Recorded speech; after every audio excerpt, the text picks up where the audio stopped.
வணக்கங்க. இன்றைக்கி நம்ம வெண்பூசணி கிள்ளு வத்தல் தான் செய்ய போகிறோம். இது நம்ம வீட்டு தோட்டத்திலே விளைஞ்ச வெண்பூசணி தான். இது நல்லா முத்தின அப்புறம் பார்த்திங்கன்னா, இது மேலே ஒரு நல்ல வெள்ளை கலர் லேயர் மாதிரி ஃபார்ம் ஆகுது.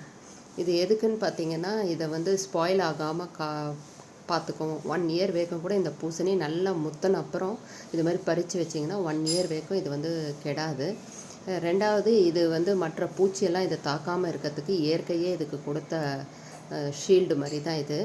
இதே இது எலஸாக இருக்கும்போது எப்படி இருக்கும்னா, இது மேலே சின்ன குட்டி குட்டியாக முடி மாதிரி இருக்கும்.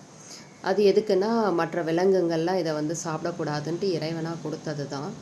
நம்ம இதோட தோலை எடுத்துட்டு அதுக்கப்புறம் அதை விதையும் தனியாக நீக்கிட்டு இது மாதிரி துருவி வச்சுப்போம். இந்த மாதிரி துருவி வச்சதை சமைச்ச அந்த ரெடி பண்ண அந்த மாவில், கஞ்சி மாவில் கலந்துட்டு கிள்ளி கிள்ளி வத்தலாக இடுவோம்.